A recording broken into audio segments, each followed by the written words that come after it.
నమస్తే అండి, welcome to our channel. మనతో ఈ రోజు ఏపీ కమ్మ కార్పొరేషన్ డైరెక్టర్ అడుసుమల్లి శ్రీనివాసరావు గారు ఉన్నారు. సార్ నమస్తే. సార్ నమస్కారం అండి.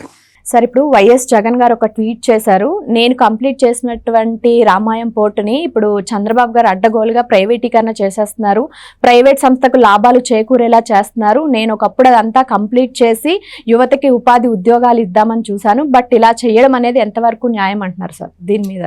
ఇప్పుడు మీకు ఇందులోనే మొట్టమొదటి దాంట్లోనే ఆయన పచ్చబద్ధం మాట్లాడాడని తెలుస్తుందండి. ఎందుకంటే 2024 జూన్ 4వ తారీఖుతోటి అతని కథం అని వస్తుంది చూడండి మేమ్స్, అలాగా అతని పని అయిపోయింది. జూన్ 12వ తారీఖున ఇటు ప్రమాణ స్వీకారం చేసి అధికారంలోకి వచ్చారు. 2024 జూన్ నాటికి 50% మాత్రమే పూర్తయింది రామాయణం పోర్ట్. ఓకే, అర్థమైందండి. కాబట్టి మొట్టమొదటి కేసు ఫస్టే కొట్టేస్తారు కదా కేసు, అలాగా అతని మాటలు మీరు కొట్టేయచ్చు. అయినా సరే అతను దీన్ని ప్రస్తావించాడు కాబట్టి దాని గురించి మాట్లాడుకోవాలి మనం. అర్థమైందండి. అయితే అసలు ఈ పోర్టుల్ని బిడ్డింగ్ అంటారు, అదే అంతర్జాతీయ సంస్థలను ఆహ్వానించి ఓ బిడ్డింగ్ ఏర్పాటు పెడతారు.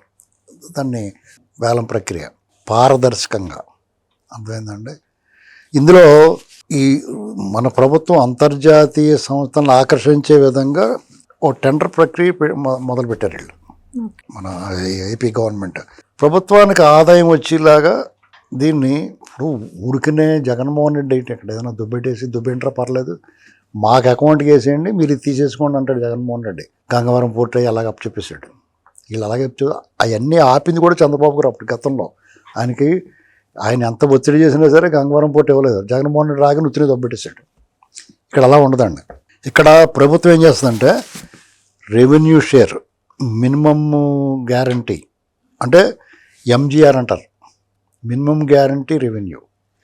అది ఈక్విటీ వాటా, ఆఫ్ ఫ్రంట్ చెల్లింపు, సామర్థ్య విస్తరణ, బాధ్యతలు, ఇలాంటి నిబంధనలు అంటే కండిషన్స్ కంపల్సరీగా ఉంటాయి స్పష్టంగా క్లియర్గా. అయితే ఏపీఎంబి అంటే ఆంధ్రప్రదేశ్ మారిటైమ్ బోర్డు వాళ్ళ ఆధ్వర్యంలో Ramayapatnam పోర్ట్ని DBFOT design, build, finance, operate and transfer అంటే దాన్ని 4 దశల్లో అభివృద్ధి చేస్తూ ఉన్నారు. అంటే BOT సిస్టమ్ అంటే బిల్డ్, ఆపరేట్ అండ్ ట్రాన్స్ఫర్ అని ప్రభుత్వంలో ఎప్పటి నుంచో ఈ దేశవ్యాప్తంగా జరుగుతున్నాయి అన్నీ. బిల్డ్, ఆపరేట్ అండ్ ట్రాన్స్ఫర్, నిర్మించు, నిర్వహించు, అప్పగించు. వాళ్ళకు నిర్దిష్టమైన కాల పరిమితి విధిస్తారు. 30 సంవత్సరాల, 40 సంవత్సరాల, ఇలా 20 సంవత్సరాల, లేదా 100 సంవత్సరాల, ఇలా ఉంటాయి అన్నమాట. ఇది యాక్చువల్గా ఇది 2,540 ఎకరాలు మొత్తం, 19 బెర్తలు ఉంటాయండి దీంట్లో. ఇందులో ఈ 19 బెర్తల నోటి భారత పెట్రోలియం కార్పొరేషన్ లిమిటెడ్తో ఒకటి ఉంటుంది, లిక్విడ్ బెర్త్ అంటారు దాన్ని. ఇది ఫస్ట్ ఫేజ్లో 34.04 MMTPA అంటారు దీన్ని. పూర్తి ప్రణాళికా సామర్థ్యం వచ్చి 138, ఇది లెక్కలు కూడా చూసుకుని చెప్తాను మీకు నేను, 138.54 MMTPA. తొలి దశలో 80,000 DWT నౌకలు, ఇన్ ఫ్యూచర్లో 2 లక్షల పైగా షిప్స్ వచ్చి నిలబడేలాగా దాన్ని ప్లానింగ్ చేస్తున్నారు. ఇది దానికి బేసిక్గా దాని గురించి తెలిసిన ఇన్ఫర్మేషన్. ఇది PPP విధానం అంటారు. పోర్టులు దాన్ని మెయింటైన్ చేయడంలో మన కంట్రీ వైడ్ దాదాపు 25-30 సంవత్సరాల నుంచి అమలు చేస్తూ ఉన్నారు. ఈ పోర్టులు, నౌకాశ్రయాలు అంటారు, వీటన్నిటిని నిర్వహించడానికి దేశవ్యాప్తంగా 25-30 ఏళ్ళ నుంచి, ఇదే 3-4 దశాబ్దాల నుంచి ప్రభుత్వం PPP విధానాన్ని అమలు చేస్తూ ఉంది. పబ్లిక్ ప్రైవేట్ పార్ట్నర్షిప్ అంటారు దాన్ని PPP అంటే. ఇప్పుడు చంద్రబాబు నాయుడు 4P అన్నారు, పబ్లిక్ పీపుల్, ఇలాగా పబ్లిక్ ప్రైవేటు చెప్తా ఉండే 4 Pలు దత్తలు రై తీసుకుంటాం. అలాగే ఇందులో PPP 3 విధానం, 3 Pలు ఇది. అయితే దాదాపు దేశంలో ఉన్న 90% పోర్ట్లన్నీ కూడా PPP విధానంలో నడుస్తూ ఉన్నాయి. ఇక్కడ జూన్ 2024కి రామాయపట్నం 50% అయింది, 50% కంప్లీట్ అయింది పని. అసలు దాన్ని తీసుకొచ్చింది చంద్రబాబు నాయుడు గారు. ఇప్పుడు 14-19 అంతకుముందే ఎప్పుడో దాని ప్రపోజల్ ఉంది. జగన్మోహన్ రెడ్డి గారు దాన్ని కంటిన్యూ చేసాడు, ఏదో లాగేసుకోవచ్చు అన్నట్టుగా ఏదో చేసి మొత్తం మీద అతను కూడా చేశాడు, చేయలేదు అంటలా. అప్పుడు మందకొడిగా సాగింది అది ఆయన ఏమలో. అయితే ఈ ప్రభుత్వం ఏం చేసిందంటే కొంచెం స్పీడప్ చేయడం వల్ల ఈ 2 సంవత్సరాల నుండి 80% దాకా మన కళ్ళ ముందు కనిపిస్తూ ఉంది అక్కడ.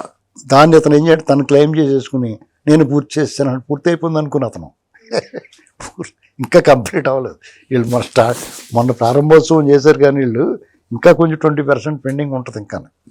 అయితే మిగతా 3 పోర్ట్లు ఉన్నాయి, మచిలీపట్నం ఒకటి, మూలపేట ఒకటి, ఇంకా 2 పోర్ట్లు ఉన్నాయి. అంటే రామాయపట్నం, మచిలీపట్నం, మూలపేట, ఈ 3 పోర్ట్లు.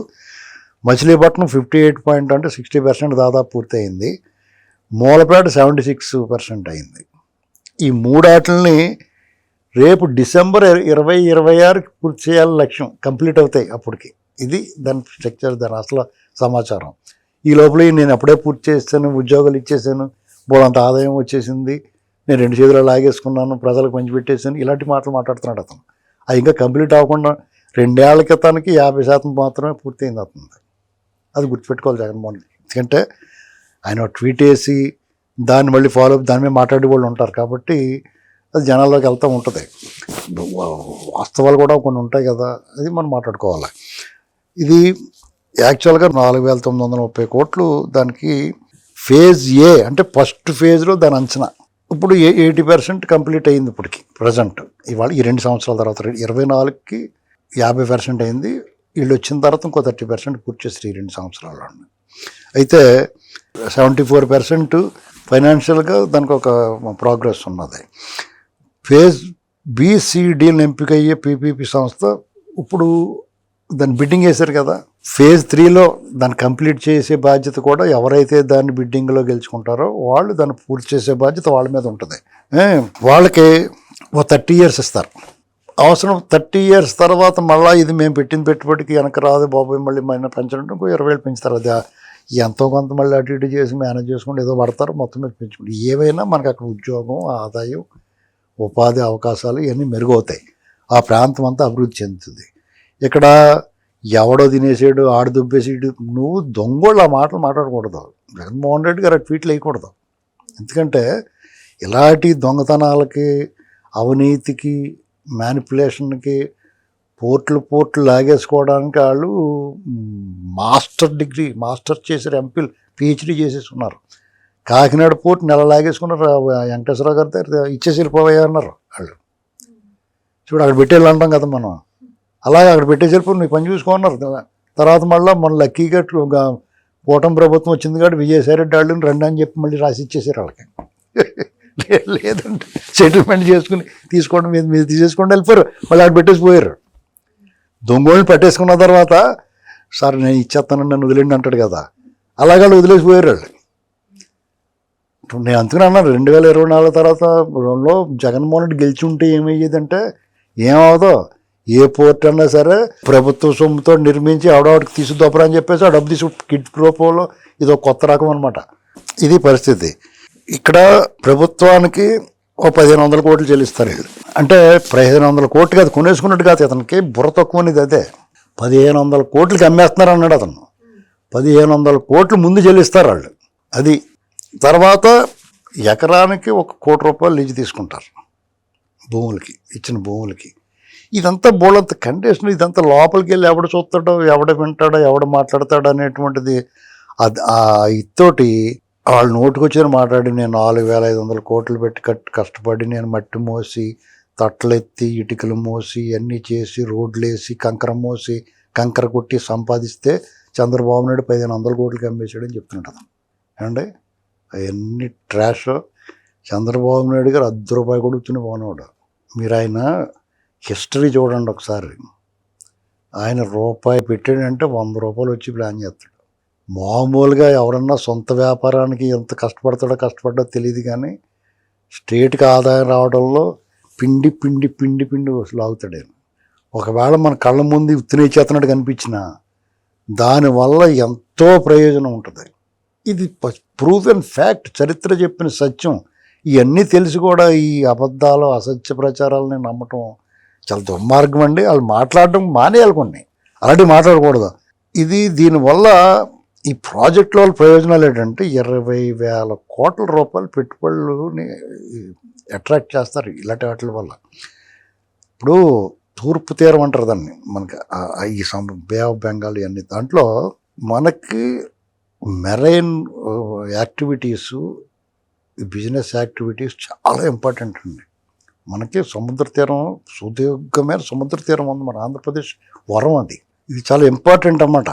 అయితే ఎగుమతి దిగుమతుల్లో ఒక కార్గో వాటిల్లో ఒక బాగా డెవలప్మెంట్ సాధించాలి. దాంట్లో ఎక్కువగా ఎగుమతి దిగుమతులు పెరిగితే చాలా పెంచే ఆదాయం ఉండదు మనకి. ఇప్పుడు ఉంటాడంటే దీనివల్ల ప్రత్యక్షంగాను పరోక్షంగాను 25,000 మందికి ఉద్యోగాలు వస్తాయి అక్కడ. అంటే ఒక యాక్టివిటీస్ పెరుగుతూ ఉంటాయి అక్కడ విపరీతంగా. ఇక్కడ తెలంగాణ, తూర్పు మహారాష్ట్ర, తూర్పు కర్ణాటక ల్యాండ్ కనెక్టివిటీ ఉంటుంది ఈ సముద్రంతో. అంటే ఇప్పుడు తెలంగాణకు ఇప్పుడు వాళ్ళ పోర్టులు లేవు, వాళ్ళకు రా పోర్ట్ కావాలన్నారు. ఇలాగనమాట వాళ్ళ ఎగుమతులు దిగుమతులన్నీ కూడా ఏదో ఒక పోర్ట్ నుంచి చేసుకోవాలి కదా. అక్కడ వాళ్ళ దగ్గరలో ఉండేది ఈ రామాయపట్నం పోర్టే. ఇలాగనమాట. అయితే పోర్టు సమీపంలో పెట్రోలియం రిఫైనరీలు ఏర్పాటు చేసుకుంటుంటారు. దానివల్ల ఇండస్ట్రియల్ డెవలప్మెంట్కి అవకాశం ఉంటుంది. ఇవన్నీ చాలా అంశాలు ఉంటాయి, ఒకదానికలో ఒకటి ఉంటాయి. ఏమైనా రామాయపట్నం పోర్టు లేకపోతే ఏ పోర్ట్ అయినా సరే, నిర్మి మచిలీపట్నం పోర్ట్ ఏదైనా సరే, అక్కడ ప్రజలకి వాళ్ళు భూమి సేకరించి ఇచ్చినందుకు దానికి తగ్గట్టుగా ఉద్యోగాలు, ఉపాధి, దాని మీద తగినంత ఆదాయం వచ్చేలా చూసుకుని ఇస్తారు వీళ్ళు. ఇది వీళ్ళు వేలం ప్రక్రియ ఎప్పుడు కూడా పారదర్శకంగా ఉంటుందండి. అందులో నువ్వు ఎవడైనా పాల్గొవచ్చు, నువ్వు కూడా పాల్గొవచ్చు, నీకు అవకాశం ఉంటే, నీకు ఆ శక్తి సామర్థ్యాలు, నీకు ఒక అర్హత ఉంటే, అందులో పాల్గొనే అర్హత ఉంటే నువ్వు పాల్గొవచ్చు. అంతేగాని ఉత్తిన దొబ్బెట్టేయారంటే ఆదానికి గంగవరం పోర్టు దొబ్బెట్టేసినట్టు ఏం దొబ్బెట్టట్లా.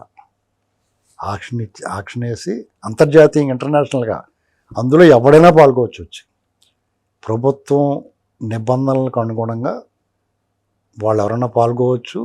డెఫినెట్గా ప్రభుత్వం తయారు చేసిన నిబంధనలు రాష్ట్రానికి సంపద సృష్టికి, ప్రజలకు ఉపాధి అవకాశాలకి ఉపయోగపడేలాగా, వాణిజ్య అవసరాలు తీరేలాగా, రాష్ట్రం అభివృద్ధి కోసమే వాళ్ళ ప్రణాళికలు ఉంటాయి. జగన్మోహన్ రెడ్డి గారు ఇచ్చారు 1,500 కోట్లు, 1,500 కోట్లు అనేటువంటి కాష్ అండ్ డిపాజిట్లు అడుగుతుంది. అది గుర్తుపెట్టుకోవాలి. అమ్మకానికి కాష్ అండ్ డిపాజిట్కి వ్యత్యాసం ఫస్ట్ అతను తెలుసుకోవాలి. Thank you sir.